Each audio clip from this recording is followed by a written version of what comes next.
The Notcast,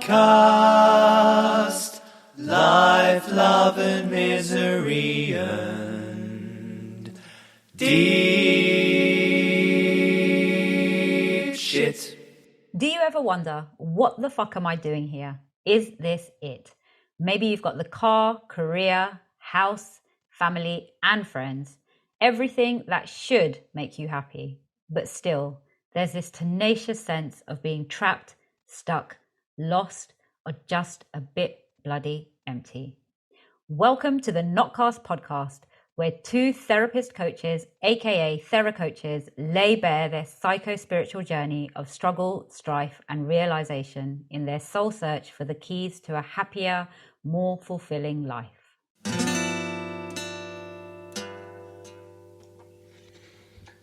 So, episode 6 of the Notcast, body image. 3 keys to stop hating your body and how you look. Amy's just giggling to herself. I am, because this is such a big topic for me. So I was just thinking to myself, thinking about some of our titles. It's like, when are we going to go too far with the titles? Our chirpily titled titles. Yeah, exactly. Is there ever too far? Can we go too far? That sounds like a game. I should. As I'm saying it, I feel like going, shouldn't really say that to you. Challenge accepted. Yeah, no. Let's not do that. So body image. Body image. So what does body image... I was going to say, what does body image mean to you? But what comes up for you, I guess, when you think about body image? It was really interesting when I was, revisiting my journey with my body image. And I guess what I wanted to say up front is that I am me, I love me, and I love my body. And I thought that was a great place to start, just because even 5 years ago, I could never have imagined saying that, not even to myself, let alone to people. So I am starting at that point, and coming from a place of completely having zero relationship with my body and hating my body image for so many years, know that it's possible to change that.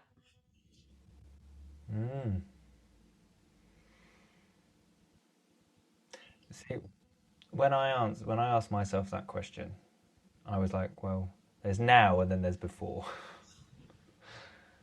And what came up when I asked, what is body image for me now?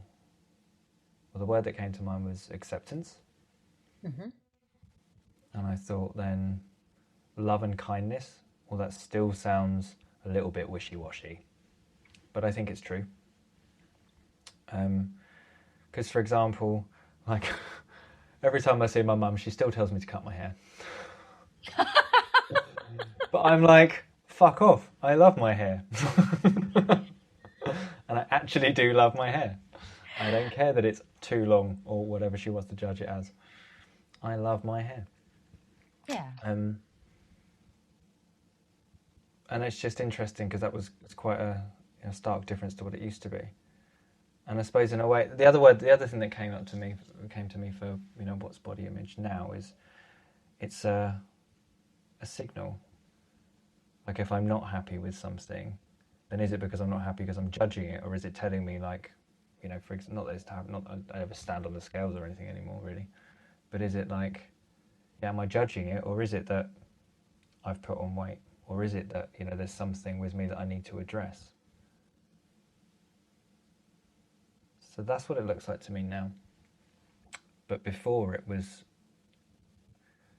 all about not good enough, really. Yeah. Like it was looking for problems and to change things, but from a place of this is never okay. Yeah. Something always needs to be improved. Yeah, I get that. And I guess a lot of people resonate with that and kind of occupy that space of, I guess it's hard. I don't know. From my experience, it was hard to know what was good enough, because that wasn't based on what I thought was good enough. It was based on other people's judgments, and I guess all of the stuff that I used to see around me just told me the message I heard from that was, you're not good enough. All right, this is not how you should be. And how so? When you say you were getting that message from around you, where from? Yeah, everything. Let's chunk down a bit. Yes, just everything. It felt like everything, but yeah, so family, friends, peers, I don't know, like the media that was available, magazines, TV, films, posters, everything. Just, it comes back to everything. Even the dog looked to be funny. And yeah, and I kid you not, there was probably a time where I thought that, is that dog looking at me like that because I'm fat and ugly? Or so my interpretation was always that people were looking at me and saying what I was thinking about myself the whole time, which was, I'm not good enough, I'm ugly, I'm fat, I'm too short, I'm and at times it's been I'm too thin, then it's I'm too fat, then it's I'm, it's just every single thing. So there was just a complete kind of disconnection, because nothing was as it should be as such. So I guess like looking at things like models, I would always forever be like, well, I don't really know what I can do about my height. I'm only about 5'4", so do I get to 5'8"? Like there must be something fundamentally wrong with me. Really, really, really big shoes.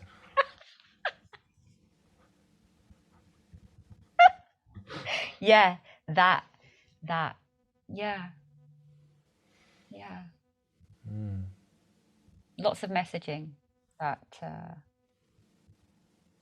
but also that's how people around me validated me or invalidated me. Oh, you'd look so pretty if you lost a little bit of weight. Ouch. Yeah. All right. Yeah. Even like skin color. For me, it was just like, oh, you're a little bit dark. It's like, okay. If you were just a couple of shades lighter, you'd be beautiful. Yeah, right? Yeah. And the hair thing and everything, right? So before, like I wore contacts, like I've spoken about on a previous episode. It was like, oh, and you wear glasses. Yeah. Anything and everything that could be judged was judged. Yeah. It's interesting when I think about, because I had a lot of body image issues, but I don't really remember having them until I was about 20. I think when I think back, I'd not really thought about my weight or how I looked. It was only that I'd got a job. I was working in a warehouse, and then I got a job in an office, and I'd gone from standing up and walking around all day, or skipping around the warehouse as I used to do when we were allowed to do that sort of thing, to just sitting down all day pretty much, and then my evening life as well became, at the time, like I would used to sit around with my girlfriend at the time just watching DVDs and stuff. So a lot of sitting and not moving, and I started to put on weight, and I think I remember being somewhat aware of it, but not really. I don't know, it didn't seem to, like, it wasn't enough to make me go, oh shit, this is a problem. It was only when, bless her, my nan, I hadn't seen her for a while, and I remember she was in the garden, and she turned around and saw me, and she was like, are you putting on weight? Oh dear. as grandparents can do. Mm-hmm. And it was what was interesting. Like she just looked. It was just in my face. Like it wasn't like she'd looked me up and down. She just looked at my face and said that. And it was that made me. And I think actually my sister at some point had pointed at my belly and made some joke. And I think it was that made me go, "Ooh, need to do something about this." But I mean, interestingly for me, I'd still had this sense of like not good enough already. Like that was already a thing for me, although I'm not sure how consciously aware of that as a thing I was. But I think at that point, the body image thing got mapped onto that. It's like that's now in the box. how I look is now in the not good enough box. Yeah. And I get that, and I do often wonder if it's just something that obviously seeps into our belief system because it is everywhere all of the time. Because we're seeing that a lot of the time. Like, one of the things I know is that in this country, for example, in the UK, the average size of a woman is a size 16. Right. That's not what you would think by looking at what you see in the media and advertising. So it kind of doesn't make a lot of sense because there's an expectation that beauty is defined in one way, almost.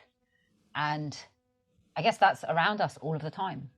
I know it was always around me as a child. I know there's a lot more awareness around it now, but when I was a child, there wasn't. It's like I would just see the same thing again and again and again all over the place. And I guess it wasn't even something that I actively thought about at first. It was just something, like my parents owned a newsagent. So there was always magazines there, and those magazines were full of pictures. So even just walking past it, you just see all these images of women looking a certain way on all of the covers. And it was a constant kind of reminder, you don't look like that. That's how you should look. That's how you should look if you want to be valued or have any worth or be accepted by people. That's the message I would pick up from it all of the time. That's how I would interpret it in my mind. You see, for me, that is it the magazine that creates that expectation? That's the question I have. Like, okay, yeah, there's a picture of someone on the magazine, but that kind of self-judgment and then comparing myself and then deciding that I am not, because it's not just that I am different. Obviously, if you look at someone who's different, you're going to see a difference. But for me, it's the judgment that says they're better, I'm not, and that means there's something wrong with me. Because for me, is that created by the magazine? For me, it was an accumulation of stuff. So it wasn't just the magazine. I think firstly, it was zero education around body image at all. Zero kind of work around,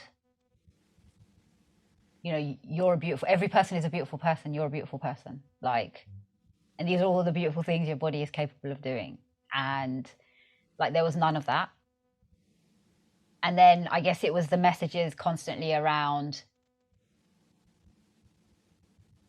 people discussing or thinking it's okay to talk about my looks or the way I look, or, if you're a little bit thinner, or maybe if you didn't wear glasses, or maybe if you didn't look like your dad, or maybe if, so all of those things in accumulation were the things that then would feed into me, and my story had obviously become, I'm not good enough the way that I look now. And these are the images that I keep seeing all of the time. So this must be the right way to look. And obviously I'm nowhere near that, and I'm never going to be. So I'm never going to be good enough. So I might as well just stuff my face. Fuck you, world. Fuck you and your weight glasses judging bastardry. I'm going to eat me some cake, damn it. Yeah. I'm going to love my cake until I've eaten it and realised that actually I didn't taste any of it. And just trying to fill the hole. Why do I still hate myself? Best eat some more cake. Yeah. That. I know for me it turned into that. It was just this self-fulfilling prophecy, this story, this cycle that I truly never thought would change.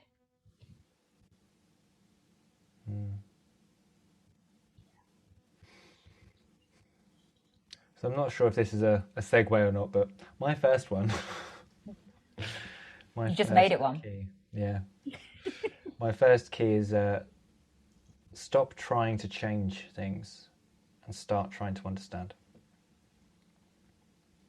Lovely. Stop trying to change things and start trying to understand. Because, well, actually, in a way, what you were talking about, and I know I've mentioned this before, to me, that kind of, fuck you, I'm going to eat this cake, like, that to me that's fighting it, right?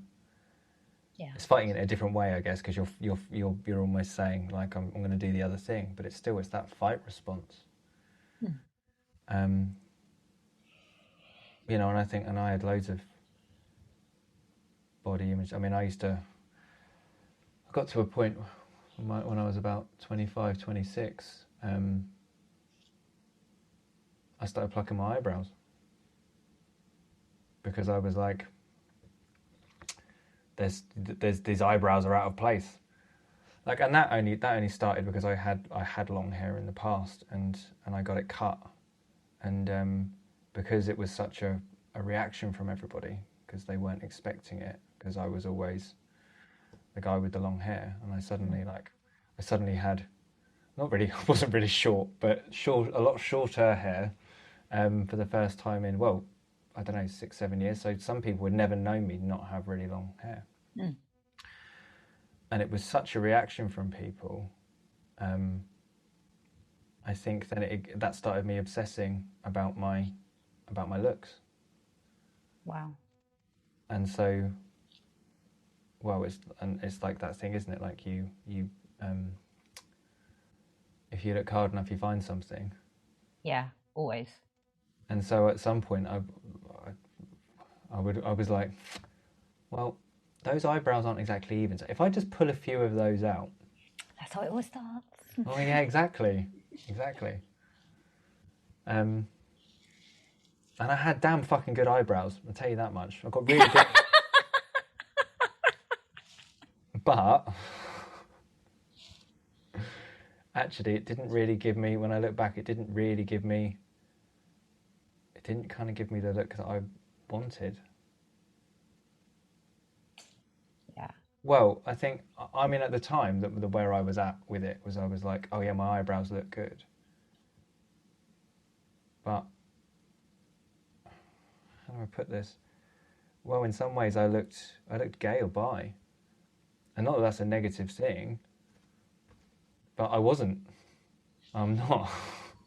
Love that. And I'm sure that did, you know, affect. I did have a guy ask me, he said, there's a guy said to me, like, are you bi? Like, no, I'm not. And it was because of my eyebrow. I know we could get into the bad judgment and all this, and that should be okay, and I'm not saying it's not okay. I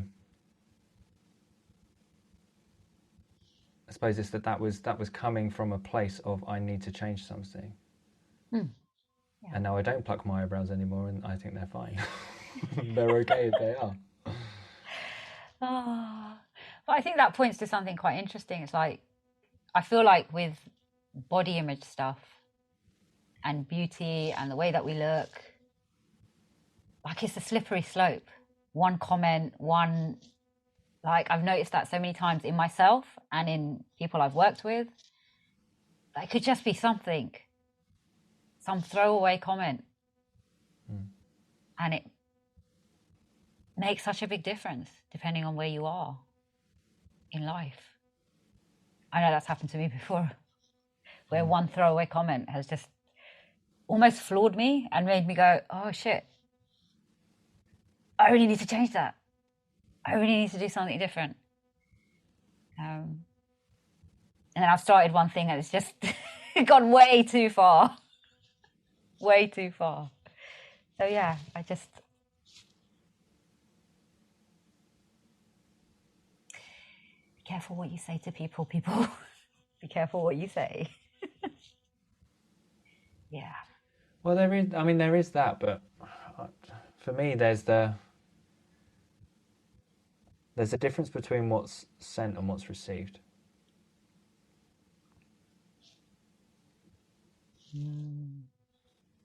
And yeah, okay, we should be kind. We should.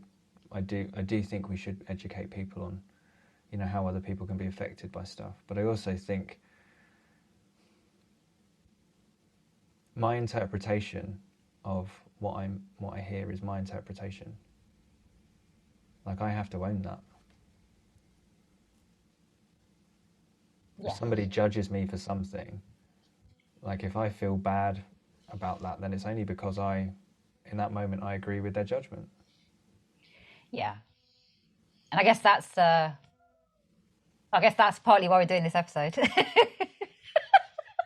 Right? Because therein lies the crux of all of this. That when I didn't know that, when I lived in an outside-in world, and that world was very real to me at that point, it was like, you say something to me, I take it on board as I need to change something about me, and I'm not good enough. So I guess, well, actually, it points to one of mine. So, yeah. So I'm going to go for it. Go for it. But I don't know if I'm going to use that one first, because my first one was understand that it's a journey. There is no quick fix. And I guess that does point a bit to what you just said. Yeah, it's a step-by-step, day-by-day journey. For me, I know it's for the rest of my life, because I can very quickly and easily fall out of it because it's something I've battled with for a long time. So yes, there's that level of awareness, but it's that knowing that it is a journey. There is no, I think what I realized is that I used to put these massive goals and aims, like I'm going to lose 3 stone. And then it's just like, I've got no understanding how I'm going to do that. Mostly it would just end up being things like, I'm just going to starve myself, which isn't sustainable. And then I might lose a bit of weight, but at some point I'm going to go back and eat how I used to eat. So it's like wanting to do it right away, right now, and wanting to have that change instantly. I think things started to shift for me when I realized that it was a journey and it was a step-by-step thing. And I couldn't just kind of have this crazy goal that always ended in failure.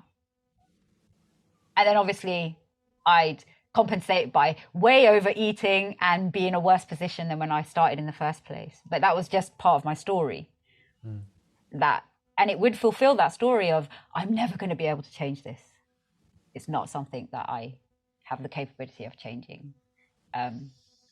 So if somebody had come to me at that point and kind of gone, now this is a step-by-step journey.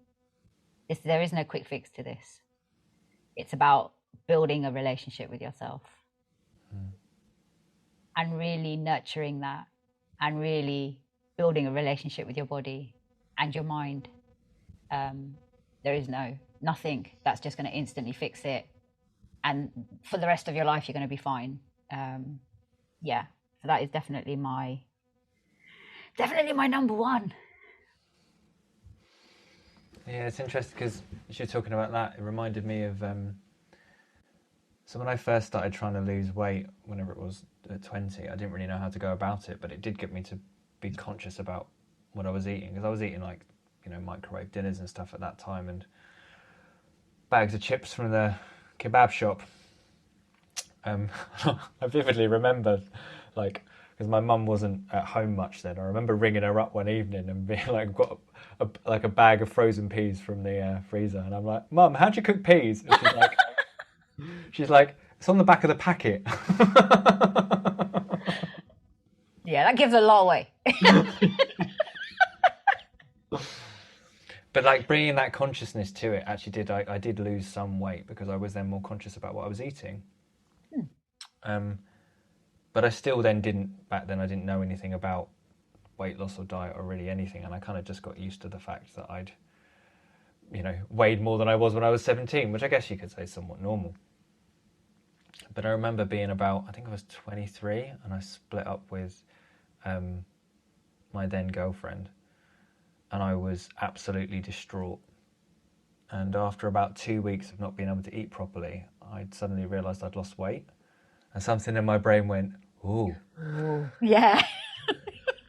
not eating's a thing. Yeah. This can work." Yeah. So as usual, I then this became a thing, and I got obsessive over it. I started really cutting my portions down, and it worked. It really did work. I remember people saying to me like, "Are you losing weight? Are you?" And I almost sounded surprised, like I would sound surprised when I'd talk to them about it, but I was like, yes. And I think I got down to like, I don't know, 8.5 or 9 stone or something like that, which was, and I was, pictures of me back then, like I was gaunt in the face, but I was really proud. Yeah. But again, like,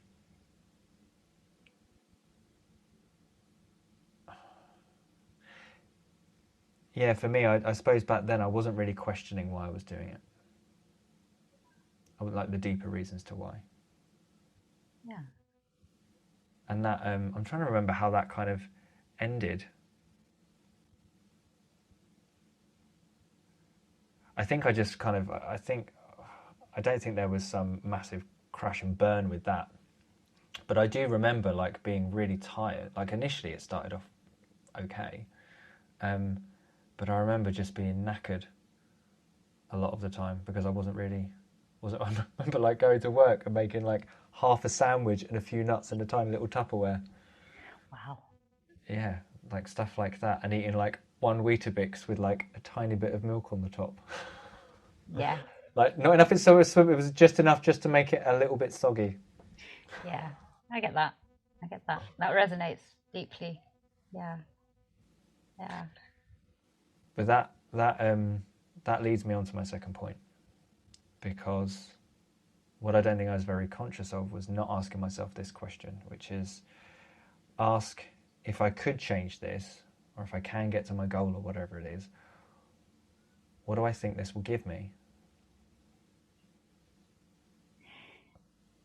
And I'd not asked myself that question. And when I look back, if I'd have asked that question, what I would have got was connection, love, good enoughness, acceptability, belonging. That's what I was chasing. Yeah. Now, on one level that sounds a bit bonkers and abstract, but for me that's what was going on. That's what I loved when people were like, "Oh, you've lost weight," or "Oh, it was just like, oh, yay." Yeah. Right? Yeah. Yeah. No, I get that. I used to love when people would be like, "Oh, have you lost some weight?" I'm like, have I? Do you think I have? It's like, yeah. Because I think I had body dysmorphia, so I couldn't see it. I just couldn't see, like, my body always just looked one way to me, no matter what. So other people saying was like a real validation, and people would go, "Oh, have you lost some weight?" I'd be like, "Oh wow, I'm worthy. I've lost some weight," And then the opposite was really, really hard. It was like a sledgehammer to the head when somebody was like, "You're looking really healthy." That was people's way of going, "You've put on weight." So am I looking healthy? Have I put on weight? But yeah, it's not funny, but my second one was the same. Was that why you were laughing quietly? Yeah, that's why I was chuckling away, because it was like reflection, and there were some questions.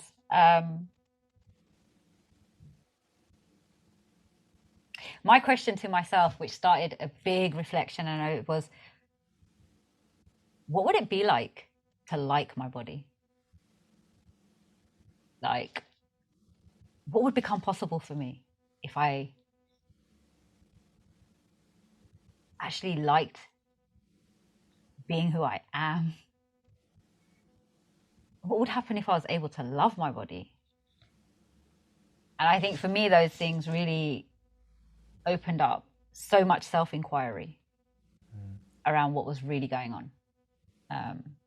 Because what I realized from that is that I didn't have any connection to my body. I had almost completely disassociated from my body. It was like I didn't live in my body. I didn't like living in my body. I struggled to be in my body. And I don't think I really had an awareness of that. Yeah. Like I would have thrown it away if I could have thrown it away. Almost.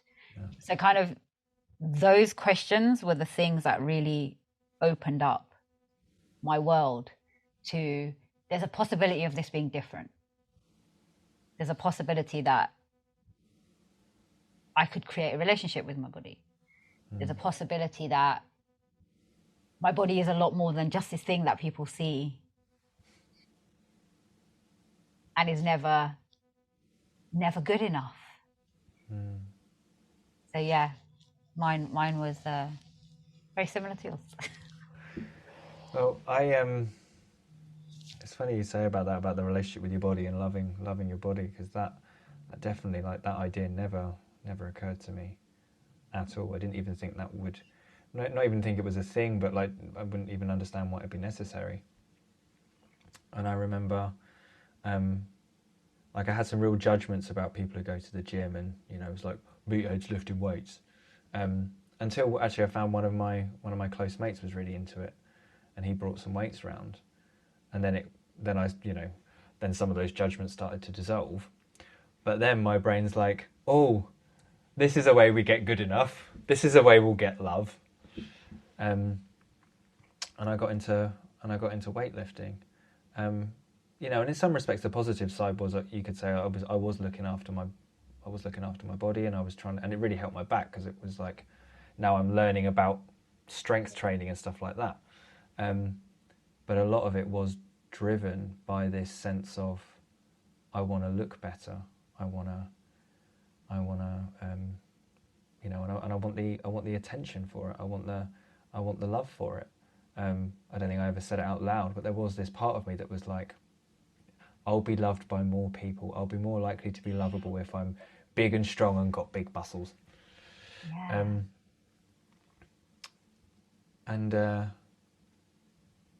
But I realised it was one of those things. It was never enough. Like whatever weight I could bench press or back squat or whatever, it was never enough. I always needed more. I always needed to be even more toned or have bigger muscles. It was never enough. Yeah. I guess that's the thing with body image sometimes. Actually, a lot of times. I know it was like that for myself. Like, I became obsessed about lots of things. So as much as I was obsessive about eating a lot, then I became obsessive about eating nothing. Then I became addicted to laxatives. Then it was like any way to, then I went to the gym. Yeah. Then I did a lot of cardio. Then it's just this endless dark pit of despair. Like, once you pop, you can't stop. Well, yeah, but it's starting from that place of, I'm not okay with who I am and how I look now, and something about me has to change for me to feel okay. But that's the illusion, right? Every time I try and change something, I still have that sense that I'm not okay, and so therefore my brain goes, no, a bit more. Well, just change that bit. Like, that's for me. It was like, oh, okay, I've done those eyebrows. That's fine. For the next time I look in the mirror, it's like, yeah, but maybe if that was just that line off there, just a few there, or again, like, I'd feel great because I'd lifted that weight, and then the next time the next weight up, I'd miss it. I'd be like, fuck's sake, and I'd just be miserable all evening because I was not as strong as I should be. Damn it. Yeah. And the isolation bits as well. Like, I used to do quite a lot of like gym stuff where it was like, can I just lose fat on my stomach? Like, or from my arms, and it's just like, when I look back at it now, I can laugh at it because it makes no sense to me anymore. But it really wasn't, like, I know it wasn't funny to me then. I know it was a massive struggle, and it just felt like I was the only human being in the world that must feel like that, or have a body like that, or was just as terrible as I was about it all. So it can it's I wonder if it's in part such a big thing because it is what people see about us first. Is their introduction to us is looking at us and looking at other people. So I wonder if that kind of plays a big part in it. But it's it can definitely get very, very strange, because I had an eyebrow thing too, believe it or not. Right. Yeah. Then they got way too thin, like almost not there. And I was like, oh shit. No. That's not cool. That's really not cool. On top of the fact that I have to wear glasses, now my eyebrows are fucked. Yeah, to be fair, I was a bit worried when I stopped plucking mine that they wouldn't grow back. Luckily, they did. Yeah. I've been getting my eyebrows done since I was 12. Really? Yeah. Yeah. And that was something that I was taken to get done when I was 12. So the message from that is obviously, and it was a weekly thing. I would go to this woman's house and she would thread my eyebrows for me from the age of 12. So it was almost like that message that, it's not good enough to just have natural eyebrows at the age of 12. Yeah. Which is, and I guess when there's a focus in on things like that, then I guess the story does start to form if there isn't the awareness that actually your value and worth is based in things like your eyebrows. Yeah, this is someone else's bullshit there. Yeah, right. They're pushing on you with someone else's story. Yeah. Yeah, and I suppose that's a good way of looking at it for me. It's like the way I'm like, it's my responsibility, my story, the way I'm seeing it, what I make of it. But I think, yeah, if all you've got is this one message around you, it makes it a lot more difficult to be like, hang on a minute, maybe everybody else is wrong. Yeah, right. Yeah. And I guess when it feeds back into what you spoke about, which essentially for me is what everything feeds back into, is being loved or lovable. And that has I guess body image in a way has a massive part to play in that.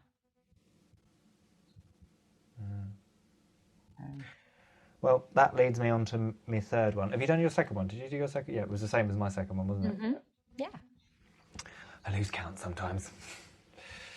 My third one is ask, what am I afraid of? Or another way of putting it is, if this never changes, what does that mean for me? That's lovely. I like that. And for me, that pushes in the other direction. So if for me, like the lifting weights was, well, I'm hoping to be loved, to find love, to find someone who'll make me feel okay. But then if I ask that question, like, what am I afraid of, or what does it mean if I can't get that? If I can't, be big and strong and have strong muscles, it's, well, I'm afraid of being alone. I'm afraid of being unlovable. I'm afraid of being not good enough, of being seen as that. Yeah. And that for me, I find is it's those fears or those beliefs, those are the things that drive those kind of solution behaviours of plucking my eyebrows or trying to lift more weights or trying to lose weight or whatever it is I was doing. Mm-hmm. And it was funny because I went, so when I was big into the weightlifting, and like I said, it was good in a way because it gave me a focus and I got pretty good at it in terms of the strengths building stuff, but there was still a lot of the body image stuff there at that. Like it wasn't just, the benefit, like I said, was that I was getting stronger and I was taking care of myself, but a lot of it was driven by, because I'm wanting to be more lovable. And I went to a psychedelic retreat, however long into doing that. And when I came back, I basically had a bit of a reset and it briefly blown out a whole load of bullshit. And I remember coming back and looking at the weight rack and being like, oh, I don't need to do this anymore. Like, this was all about me trying to be good enough, and I know that's That's not a thing. So I just stopped lifting weights like that. I mean, unfortunately, like because of that experience, like things crept back in. It kind of gave me that reset, but all of my bullshit crept back on me after a while, or a lot of it did. So I didn't go back to lifting weights, or at least not in the same way. I managed to still find other things. But it really solidly got me to see, once I saw that it was about that and I didn't need that, it's like, well, I don't need to lift this stuff anymore. Because I could really see it wasn't going to get me what I was trying to achieve. Yeah. I get that. I think that's a great question. What are you afraid of? Yeah. Yeah. Because I guess the bottom line and the reasoning behind this episode is that it is about that, right? It is about, I guess there's no getting away from the fact that there is a relationship that needs to be built with the body image thing and yourself. But it's asking those questions. Because when I reflected on it, honestly, the thing that caused biggest movement for me was those moments of having to sit down with myself and go, okay, what the fuck is going on? Like, really, like, what are you really afraid of? Like, what does your body really mean to you? What's really going on? Where are these messages really coming from? I think there's no getting away from the fact that it is questions need to be asked. Questions need to be asked. So I had myself on mute briefly because the ice cream van is going by, but you stopped talking, so yeah. There's the ice cream van. Thanks. Clockwork. Every day since January, I tell you. He is a committed ice cream man. Oh, I love it. Quite apt.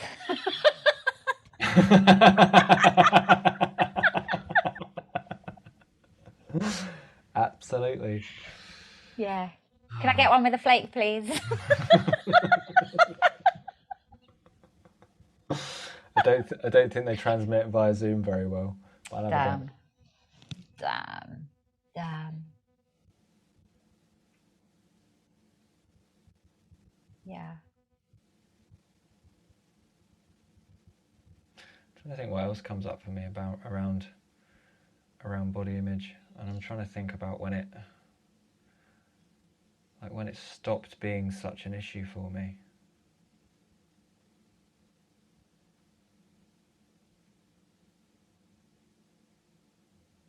I think really when it stopped being an issue for me, and I think I might have talked about this before, but there was a point where I was, learning about a bunch of this stuff, still on my development journey, but I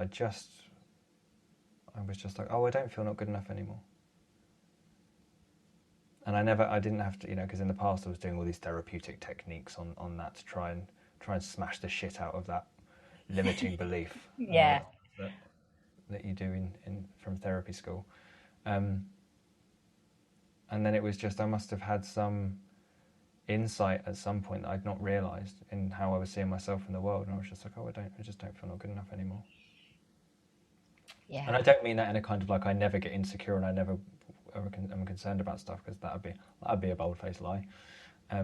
But as like an overarching belief about who I am and what it means about me, like I don't think that's a thing. And so yeah, so now when I'm doing things, because I still exercise, I still stretch, still run, but it's much more coming from a place of keeping myself healthy, and and I know if I stop doing those things, I tend to feel worse than if I don't. So it's like, obviously this is doing me some good, but it's not because I'm trying to achieve. It's not because I'm trying to achieve something through getting away from something else.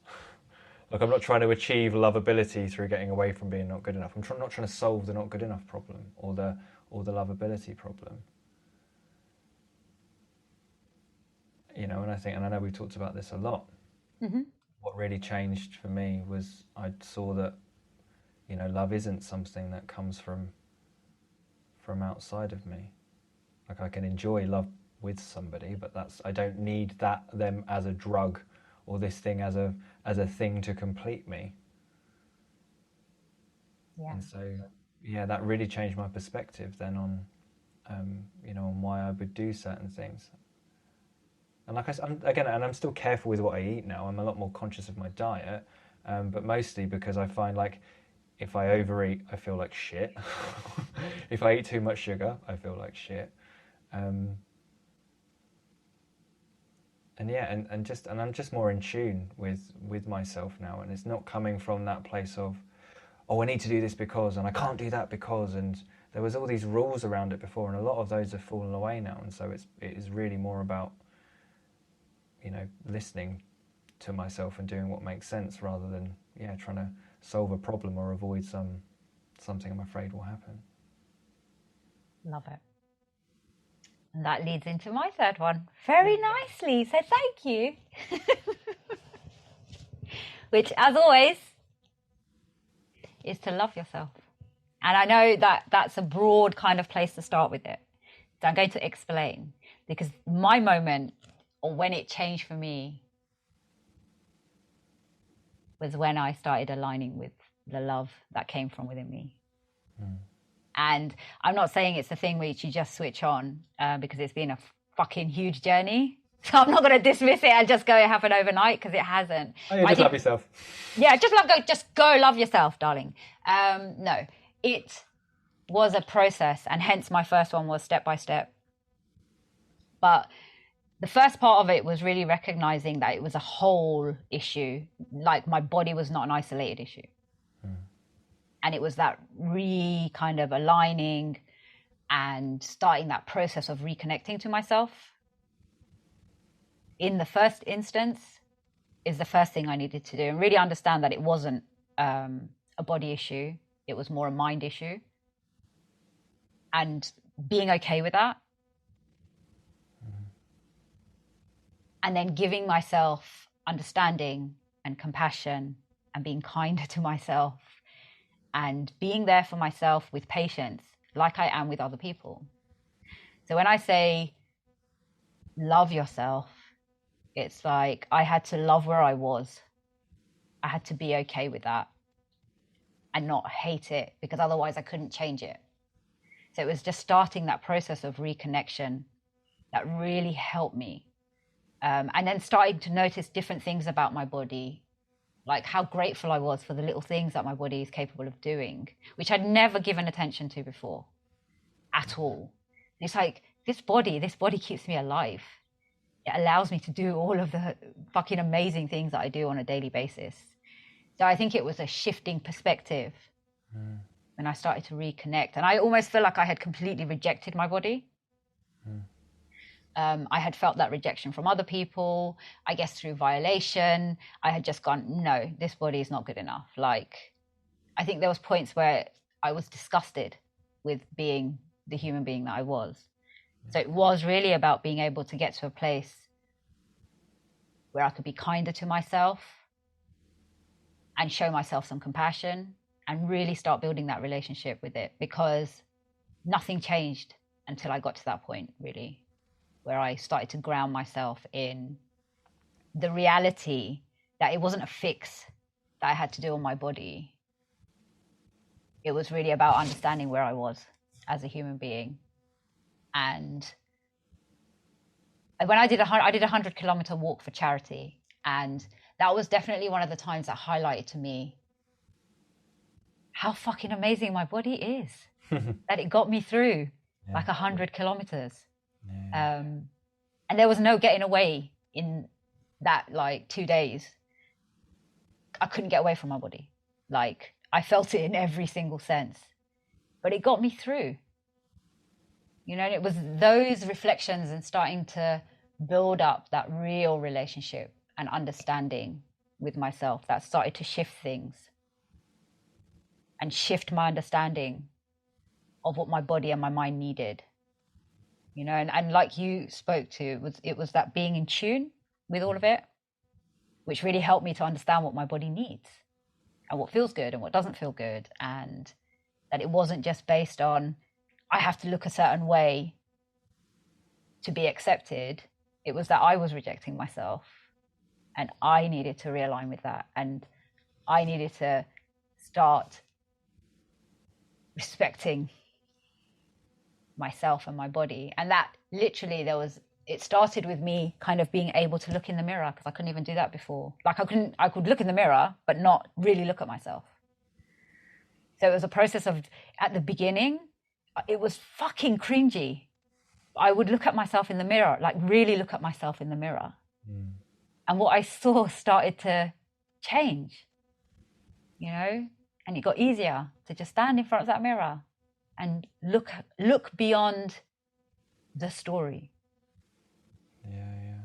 And see the reality, which was the reality of a loving, hurting human being that needed some love and nurture. And for me to be able to say to myself, you're okay. You're okay. And that was kind of the start point. Yeah. It's funny, as you were talking about that, I remembered I remember an ex of mine saying to me, she said to me that we're still friends, and she said to me not too long ago, she was like, do you not remember like looking in the mirror and panicking, being like, I can't see my ribs, I can't see my ribs? And I was like, kind of, actually, I kind of remember that. But that, to me, like, that was, again, it was the fear was so like, shit, no, I can't see my ribs, that means something really bad, so I've got to change this, I've got to do something.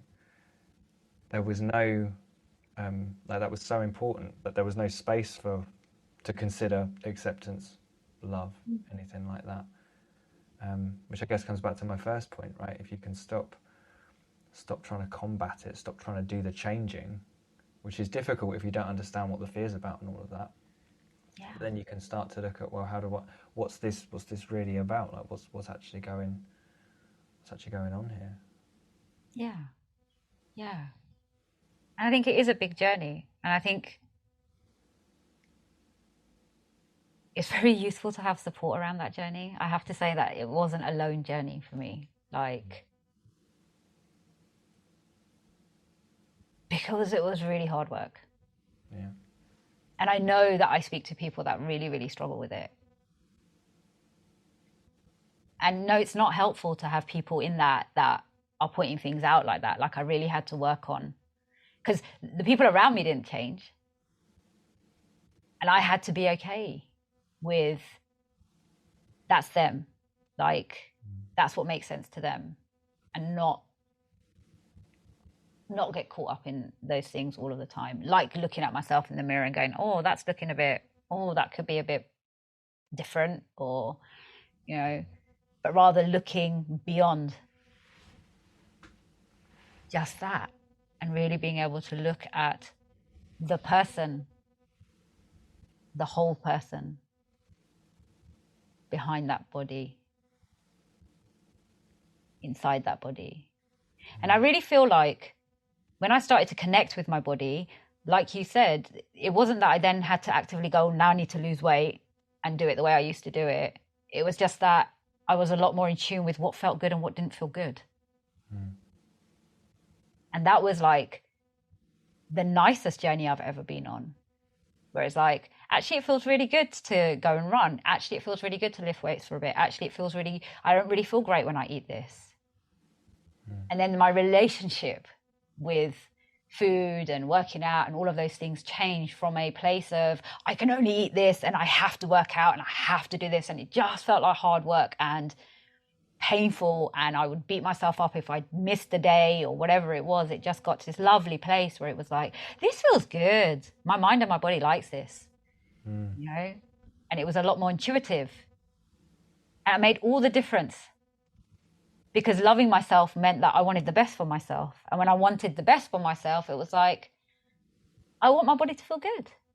That's the goal. The goal is not that I need to be skinny or lose weight or change, you know, any of those things. The goal is actually, I want to feel good in this body. If this feels really lovely to me. So it was, a complete shift. Again, I think that's the thing though, isn't it? If we've got these fears, you know, mitigating those fears becomes paramount. even if it's to the detriment of actually what our body needs. And that Yeah. was definitely my experience. I mean, I remember even when I was trying to bulk as part of weightlifting, I remember chugging like whatever it was, like they're called protein shakes, but it's shit protein. It's like basically like I think it's whey, or like it's like a cheese offcuts or something. It's I don't Nice. know. It's just shit, right? Whatever it is, it's shit. And I remember just chugging these like chocolate flavored shakes. But I just remember being absolutely knackered. I remember even being at work and like just going to the toilet cubicle and like falling asleep just for a bit because I was absolutely exhausted. But then I learned, oh, do you know that like some ridiculously high percentage of your energy is used in digesting food? It's like, oh right, no wonder I'm fucking cramming my guts full of this rubbish and wondering why I'm knackered. Yeah. And my body's like, this is not a good thing, but my brain's like, but we need to bulk up and we need to be big and strong. It's like, Yeah. it's not a bit Yeah. nuts. Yeah. And I guess that's the disconnection when that kind of happens, right? Because I felt that for so many things. Like when you're saying that, I was thinking of all the times in my life where I've gone, yeah, I'm just going to have biscuits all the time. Or there was a time in my life where all I ate was toast. Toast and Ribena would be my breakfast and my dinner. And I'd probably not eat anything in between. It's just like, and that actually made sense to me because right now I'm saying it like going, what the actual fuck are you doing? But it made total sense to me. It made absolute total sense to me. It was just like, wow. And I guess looking back, I can see how many terrible things I did to my own body and self in trying to be lovable and wanting to be loved and wanting to be accepted by people. When really it was always about me being able to go, you're okay. Like, this is okay. Like, it's not about what you look on the outside. It's not about, I just ate this whole cake with this pot of custard. I must be a terrible human being. It's like, did it feel good? Did you enjoy it? Then it's okay. Then it's okay. But I think in those moments, I never enjoyed because it was like guilty eating as well. So I don't ever think I even tasted the food. I just shoved it down my throat. But yeah, it's get more aware and get present and communicate. Mind, body, soul connection, I feel, is the thing that has helped me the most.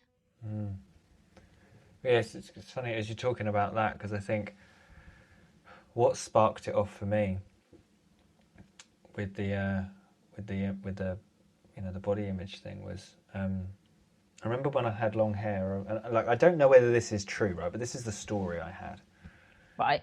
I remember there was me and a mate of mine, and I remember if we walked about places, because also we're not only having long hair, I was a dirty grebo. Like I didn't dress particularly great, big baggy XL clothes and stuff, ripped jeans. And I remember, and he actually would dressed quite smartly in comparison. And I remember walking places, and I remember noticing that girls would double take him, but they wouldn't me. I remember being like, okay. And then when I got my hair all cut off, I suddenly started to notice that people would double take me. Now, I don't know whether that was true or whether I just recognised it, maybe because I got a bunch of attention because people were like, oh, you cut your fucking hair. I don't know. But it was that made me go, oh, so image equals love. Yeah. Image equals attraction. I think that was the thing that made it, but that's when I got obsessive. That's when it's like, well, those eyebrows could be a bit better. My eyebrows could be even more perfect. And then eventually it was, oh my I could be bigger and stronger and whatever else. Yeah. Yeah. But what then changed for me? Well, when I started to see that link wasn't true. And I don't think I ever specifically worked on the body image thing. I think for me it was more, that I suppose it was working on it at a different level or from like a different perspective. It wasn't specifically on that. But when I started to recognise that I wasn't not good enough as a human being, that's when I noticed my body image stuff just stopped being a problem. Like I noticed when I'd look in the mirror, I'd be like, I was no longer picking myself apart. I was just more accepting of it. So I never had that. I never had that issue of of needing other people to help me with it. But yeah, at the same time, I think, did I feel quite alone with it? I don't know whether I ever consciously felt alone with the body image stuff that I had, but I definitely didn't talk about it with people, and definitely not with guys. It definitely wasn't a thing that I felt I would talk to men about. Didn't seem like a very manly conversation for me to have. Yeah, no, I hear that.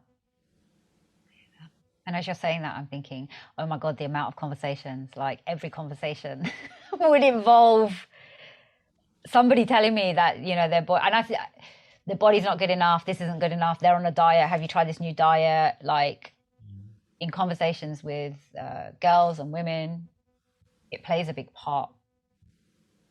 And as I'm saying, I'm kind of thinking, I wonder if part of it was then driven by, well, if I'm not like part of this crowd of people that are not trying the cabbage soup diet or this diet or that diet, then I'm not in with the crowd either, because nobody's accepting their body. I don't think I ever growing up heard somebody go, I love my body as it is.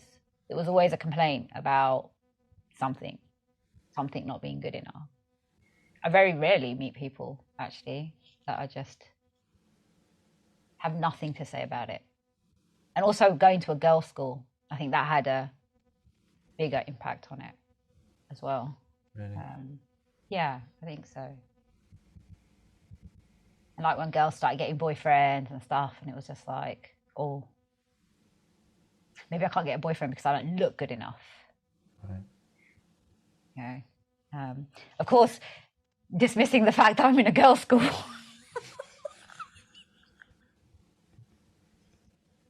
Where are the boys hiding? Yeah, exactly, right? But yeah, because I used to have moments like that when I'd be out with friends and I'd see how guys would look at my friend or something, and it was just like, oh. And I guess it didn't help that when I did lose a lot of weight, that guys would look at me more. So then obviously 2 + 2 = 10. And it's like, it's obviously because of that. Because I look different and I'm more acceptable to people. Well, even to be honest, like, this might be a bit controversial, but people are attracted to different things, and for me, I think it's not a good idea to say like you can't, it's not okay to be attracted or not attracted to certain. Like, I don't think we have control over that. Like, you're attracted to something, so you're not. For me, it's the story we make of that connection about what it means about us. Like, if I'm a certain weight or shape or whatever, and that's not attractive to somebody, but I would be attractive if I lost 2 stone or whatever, or if I was a bit taller. Like, that's not their fault as such. Yeah, if they're a dickhead about it, you could say that's not kind. But if they've got that preference, as it were, like, I don't see that as a fault of theirs. But if I make that a story about me, about how I'm now not good enough, or that means there's something wrong with me, that for me is where the problem is. Like, I know, I'm like, what, 5'8". I know some women just don't like guys that are under 6 foot or whatever. I'm never going to be able to do something about that. I could get all angry about, that's not fair, like, she shouldn't be heightist and all this, but like, I'm pretty sure if there's someone who's got that, like, that's a physiological thing. Yeah, absolutely, totally. Like, she'll look at her, and I know for me, I know that I've got certain types and not. Like, for me, I know height's a thing. I'm just not particularly attracted to really tall girls. Yeah, there have been exceptions, but that's just not a thing for me. And that's not me being heightist. There's something in me that's like, lets me know that that's not a thing for me. Yeah, no, completely. And I guess that's the thing that it comes back to. Well, it keeps coming back to the same thing, right? It's the same thing. It's like, because when that happened to me then, it was, oh my God, I'm not good enough for anybody. Completely dismissing the fact that, like, everybody has a different preference. Mm-hmm. So then that's absolutely fucking fine. But it's that having done the work on myself and having the awareness to be able to go, do I like every fucking person that I see? No. Am I attracted to every man that I see? No, I'm not. So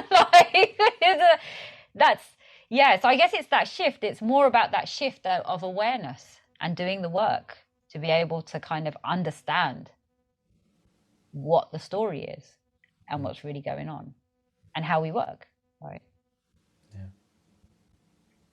Yeah. 100%. So, any closing thoughts on body image? Yeah.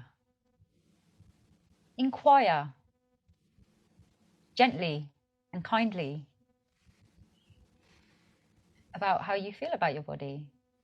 Take the time to build the relationship with your body. And doing that, hopefully you can get to a space where you fall in love with your body.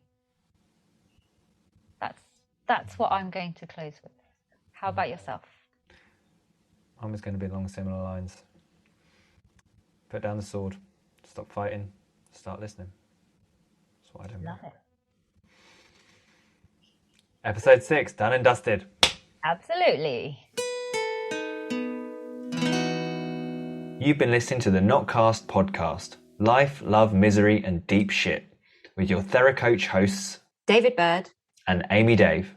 David is a transformative coach and hypnotherapist who guides his clients on a journey of self-exploration and transformation to smash the shit out of their mental stumbling blocks and send their emotional baggage packing, helping them to get back in the driver's seat, create a more powerful, loving connection to life, and unleash onto the world their bright, shining light of authentic give-a-fuckness. You can connect with David at his website, dbch.co.uk. That's dbch.co.uk. Amy is a transformative spiritual and self-love coach and therapist who takes people on a powerful journey towards self-love and personal transformation. She empowers her clients to discover the truth of who they really are, their true purpose, and the truest expression of themselves, whilst enabling them to navigate life and its challenges with ease, grace, and above all, love. Create relationships that rock their world and let go of the toxic shit that holds them back. You can connect with Amy on her Facebook at facebook.com/amy.dave11. That's AMI.DAVE.11. The Notcast.